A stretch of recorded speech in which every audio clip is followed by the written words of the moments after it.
Si Kulum Nikonya, assalamualaikum semuanya. Jadi kami dari kelompok 5 ya. Dari kelompok 5 ingin menjelaskan gerak relatif dalam transportasi.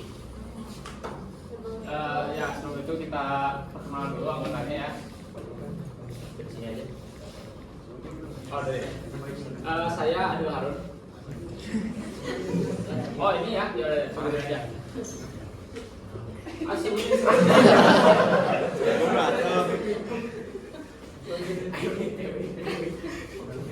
Sini aja Perkenalkan teman-teman, nama aku Muhammad Hedi Janatama ya. Perkenalkan, nama saya Davin Raditya Duhan. Saya Muhammad Hidayat. Saya Lutfi Bunga Nurmalasari. Saya Muhammad Rusa Putra. Saya Cenia Laila. Nah, oke, jadi sebelum kita masuk ke dalam gerak relatif, ada sebuah fenomena kalau misalnya kita ada di dalam sebuah mobil dan mobil di samping kita juga bergerak dengan kecepatan yang sama, itu sekilas terlihat kalau misalnya kita dan dia tuh sama-sama diam gitu, padahal aslinya kita berdua bergerak dengan kecepatan yang sama. Nah, ini disebut sebagai gerak relatif dalam transportasi, di mana suatu transportasi itu bergerak tergantung dari sudut pandang pengamatnya. Gerak relatif ini penting untuk dipahami karena kita sebagai manusia zaman sekarang udah nggak bisa lepas lagi dari transportasi, baik di darat, laut ataupun di udara.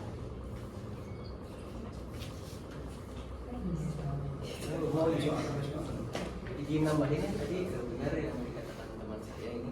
Jadi kalau misalkan sederhananya kita kalau misalkan bawa motor nih ya, kita bawa motor terus kita mau nyalip angkot, nah kita harus memprediksi atau menghitung jarak si antara kita sama angkotnya, terus dari kondisi lingkungannya apakah si jalannya berlubang atau misalkan si angkotnya lagi cepet nih atau lagi tiba-tiba sen kiri, kan itu harus kita perhatikan juga supaya itu menentukan antara jarak acuan kita sama jarak acuan angkotnya. Nah, di lain itu kecepatan dari motor kita dan kecepatan dari si mobil seperti itu.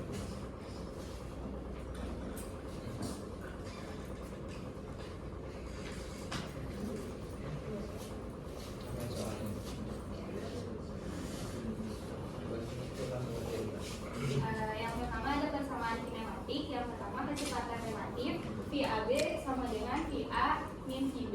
VA-nya adalah kecepatan benda dalam acuan tetap, VB-nya adalah kecepatan benda B dalam acuan tetap. Yang kedua adalah percepatan relatif A kecil dikali AB sama dengan A kecil A besar dikurangin A kecil B besar. Selanjutnya ada jenis gerak. Yang pertama ada gerak dua dimensi, yaitu bergerak lurus dalam satu arah. Contohnya itu ada di kereta di rel lurus. Yang kedua ada gerak dua dimensi. Gerak dua dimensi ada dua arah sekaligus. Contohnya pesawat lepas landas yang maju dan naik.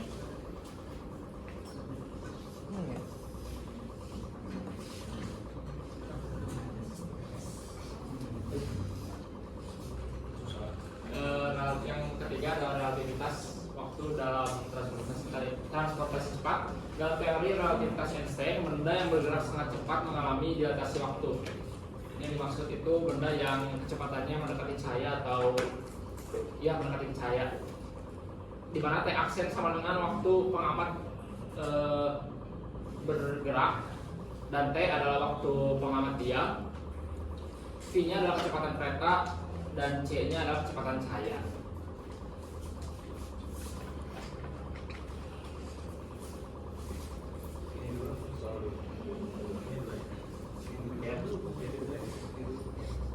Nah, ini ada contoh ilustrasi.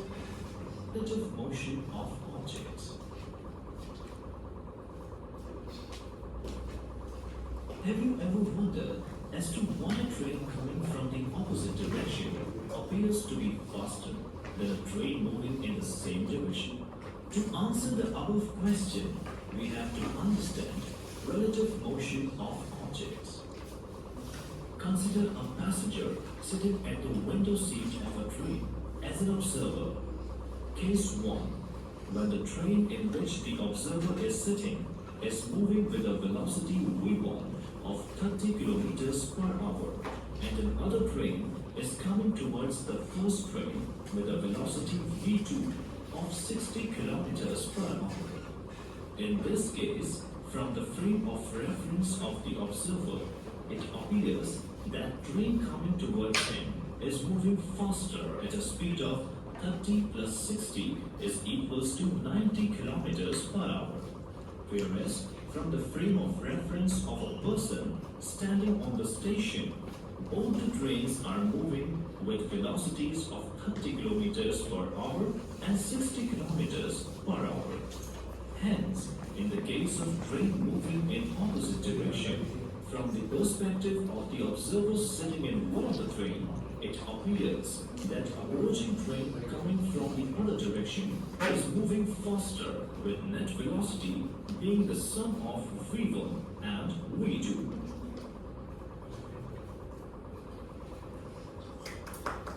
Case 2. Both the trains are moving in the same direction with same speed of 60 kilometers per hour. That is, V1 is equals to V2 is equals to 60 kilometers per hour. In this case, from the frame of reference of observer, it appears that the other train is stationary. But from the frame of reference of a person on the station, both the trains are moving at a speed of 60 kilometers per hour.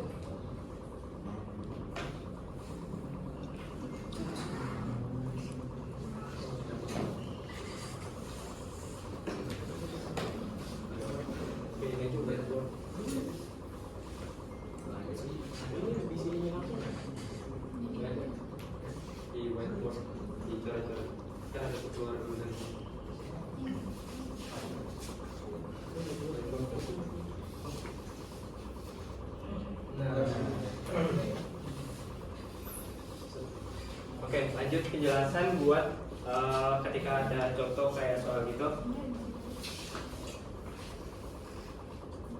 Bentar ya. Ini anggap aja peron, terus ntar ada kereta di sini.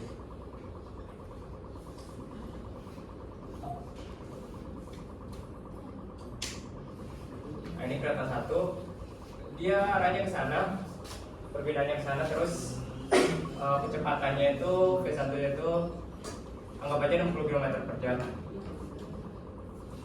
Nah, terus ada kereta 2 ke arah ke sana dengan kecepatan V2 nya itu 30 km per jam.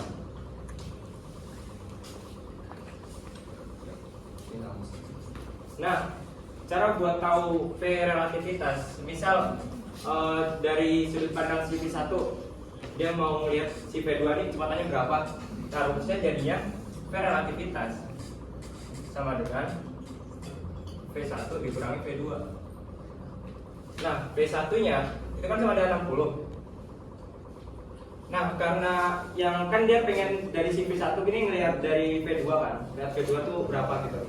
Nah, tapi dia berlawanan. Karena berlawanan dijadiin min 30.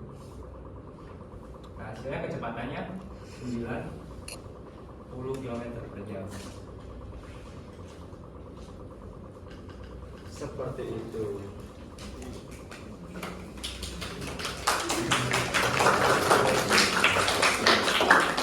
Udah kan?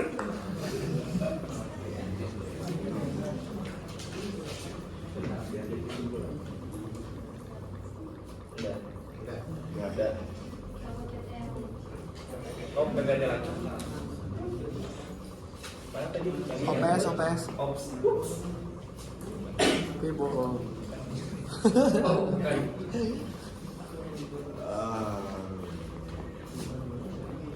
Ada Bapak Baker.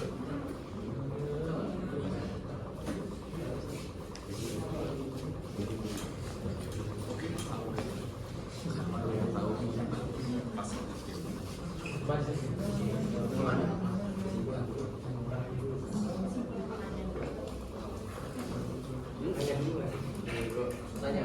Ya udah, berarti balik lagi ke soal satu. Balik ke soal tadi. Ya sudah, di sini aja. Ya, Deus. Ya, ada yang ingin bertanya mungkin? Boleh. Sok, mangga. Yang mana?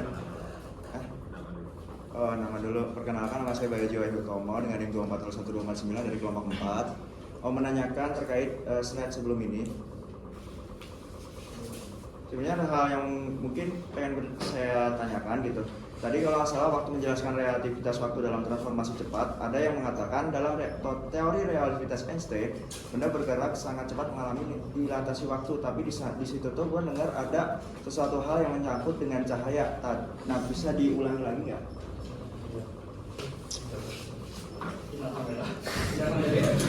Enggak, ada sandal.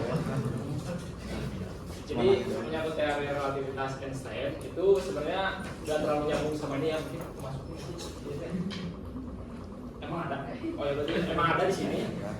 Jadi kalau misalnya simbolnya begini, kalau misalnya kita bergerak dengan kecepatan yang sangat cepat, mendekati kecepatan cahaya mungkin berapa persen ya? Mungkin ya dia mendekati kecepatan cahaya lah. Itu kita bisa mengalami dilatasi waktu. Dilatasi waktu itu yang dimaksud kayak kira-kira waktu yang kita alami sebagai orang yang bergerak dengan kecepatan cahaya itu melambat, bisa dibilang kayak gitu. Jadi kayak apa ya, kita cepat nih, kita ngelihat mereka jadi lambat gitu ya. Ya kita yang jadi lambat. Oh ya udah. Kan ada tuh kalau ada satu teori apa namanya, paradoks saudara kalau nggak salah. Jadi ada saudara kembar, terus yang satunya pingin naik roket keluar angkasa, tapi dia naik roket dengan kecepatan mendekati saya atau kecepatan yang enggak sampai saya sih, tapi mendekati saya lah. Pas yang si orang satunya ini naik, terus balik lagi dengan kecepatan yang mendekati saya, orang yang naik roket ini merasakan kayak mungkin perjalanan cuma sejam gitu. Tapi orang yang ada di bumi yang kembarannya satu lagi itu udah tua. Karena apa, yang naik roket ini mengalami dilatasi waktu, jadi ada perlambatan waktu. Di luar gara-gara itu ada kecepatan yang mendekati saya itu. Simbolnya itu di atas waktu itu. Rumusnya gini. Jadi nama IPA, jadi dilatasi waktu kan tentang kecepatan cahaya ya. Itu kalau misalkan ada orang yang bisa, misalkan ya contoh lah di film dan sebagainya, itu tuh si orang itu tuh dari segi ruang dan waktunya itu nggak ada buat dia, jadi nol gitu kan. Jadi dia bisa contoh kalau bisa di dunia nyata ya, kita implementasikan dengan di dunia nyata. Jadi kalau misalkan ada orang yang dari sini nih ya mau ke Aceh misalkan gitu, nah dia hanya tinggal melintasi waktu kayak gitu. Jadi itu bisa jadi dari film tuh direalisasikan ke dunia nyata tuh ada benarnya juga gitu. Jadi mungkin ada satu atau dua orang gitu yang bisa, tapi kita kan nggak tahu. Nah itu yang aku tahu dari kecepatan cahaya itu seperti itu. Jadi ada orang yang ruang dan waktunya itu tak terbatas gitu, tanpa batas kayak gitu, kurang lebih kayak gitu. Jadi bisa berpindah kemana aja, dia bisa ada di mana aja ya. Kalau dari film kan Doraemon, pintu ini kan pintu waktu. Kalau ini mah mungkin udah bersatu dengan alam, nah kayak gitu. Cukup ya, cukup. Ada lagi? Oke, ya silakan. Tanya, karena masih nawal.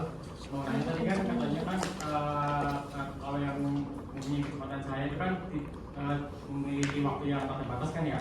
Sedangkan sendiri cahaya matahari sendiri kan nyampe ke bumi kan 8 menit kan ya. Nah kalau misalnya kita bukan mendekati atau kecepatan kita sama dengan kecepatan cahaya gitu, apakah relativitas itu nol atau kita sejajar dengan waktu atau bagaimana gitu? Kalau bukan hanya mendekati tapi sama gitu dengan kecepatan cahaya gitu.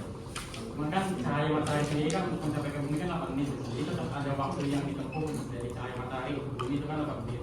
Nah, jadi ada tetap jarak untuk waktu itu, ruang dan waktu gitu. Jadi bagaimana kalau misalnya kita capai di kecepatan cahaya sendiri? Ini izin menjawab ya. Jadi kalau misalnya kita sendiri itu tidak mungkin nyampe ke kecepatan cahaya. Kenapa? Karena kita masih memiliki massa sebagai makhluk 3 dimensi yang emang yang bisa hidup kayak gini. Karena kita memiliki massa. Nah, sedangkan cahaya sendiri itu tidak memiliki massa, setahu saya ya. Jadi dia bisa bergerak dengan sangat cepat gitu. Sedangkan benda-benda yang memiliki massa itu tidak bisa benar-benar menyamai kecepatan cahaya gitu. Jadi kalau misalnya kita orang yang bermassa itu hanya mungkin bisa mendekati sekitar berapa persen seperti itu. Dan untuk sampai ke kecepatan cahaya juga itu mustahil untuk dilakukan. Karena ini membahas tentang Einstein kan, karena beliau tuh imajinasinya udah terlalu liar itu kan di luar nalar kita. Jadi mungkin kita pernah baca gitu ya, dari dia tuh sempat bilang, oh jadi si manusia ini tuh tidak bisa adaptasi dengan cahaya. Jadi si bukan dirinya yang sekarang, tapi dirinya yang di dimensi lain gitu, dia bisa beradaptasi dengan cahaya. Jadi dia dengan cahaya itu bersama gitu, bareng. Jadi si dirinya tuh sama cahaya itu bersama-sama gitu. Jadi kalau di dunia kan ada gravitasi ya, ada massa dan lain sebagainya, ada perpaduan elemen dan lain sebagainya, itu kan yang menjadi penghalang. Kalau cahaya kan benar-benar si ruang lingkupnya tuh lurus dan kalau kata Einstein tuh agak berat ya, agak lurus dan beraturan gitu, kayak gitu, kurang lebih kayak gitu ya, dari segi cahaya. Oke, ada lagi yang mau bertanya? Ya mungkin cukup dulu bisa. Karena masih ada satu contoh case soal lagi.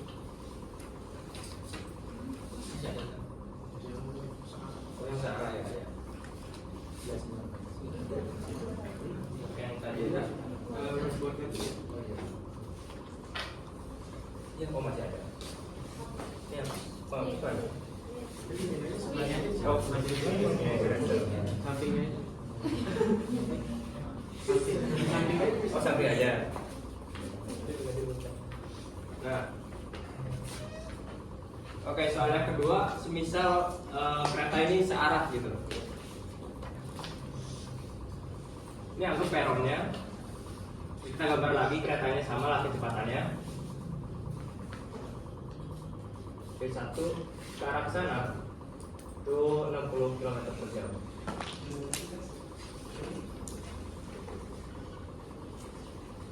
Nah, yang kereta kedua juga sama, ke sana dengan kecepatan 30 km per jam.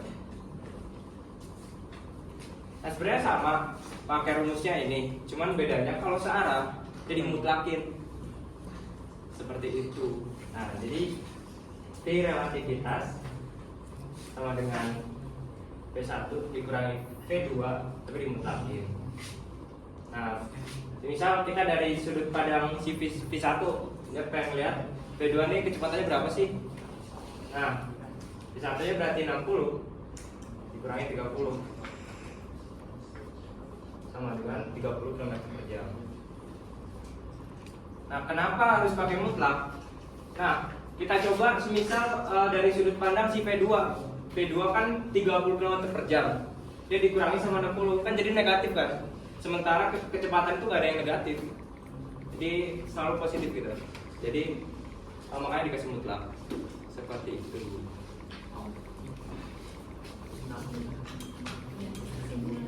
Udah bukan? Kesimpulan. Udah. Yang bukan dulu. Nyala lagi. Ini soal ini. Udah oke, paham. Ya oke, jadi kesimpulannya buat dari dua case soal ini ya. Pertama tuh dari yang kasusnya itu berlawanan arah dulu.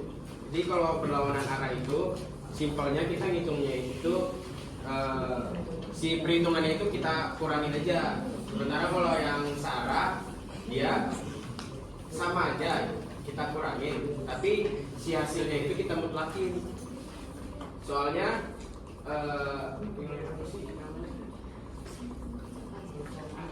iya kecepatan itu besaran skala itu dia nggak mandang arah. Jadi walaupun hasilnya gimana minus apapun, kalau dimutlakin kan jadinya ya udah jadi plus. Mau nanya dong? Boleh.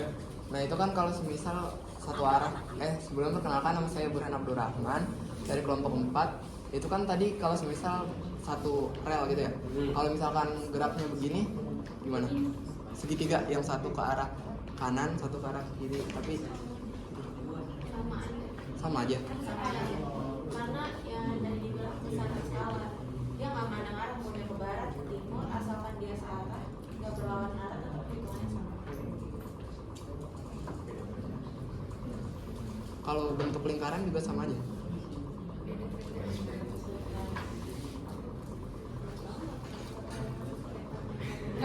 Nah kan, kan bukan kereta doang kan ini, bisa di benda apa aja.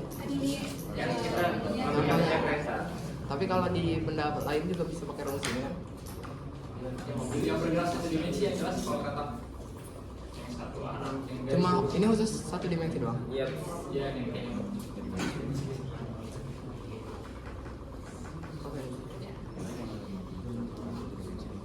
Udah.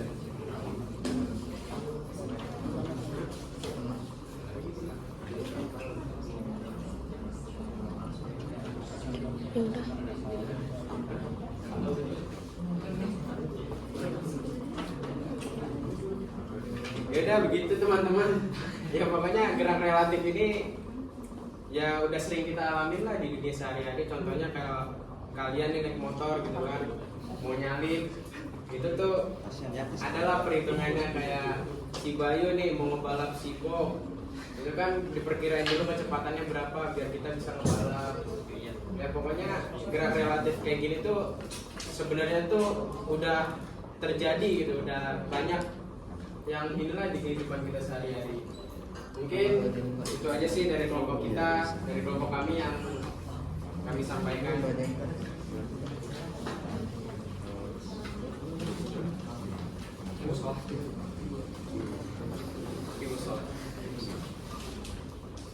sekian dari kelompok kami, kurang lebihnya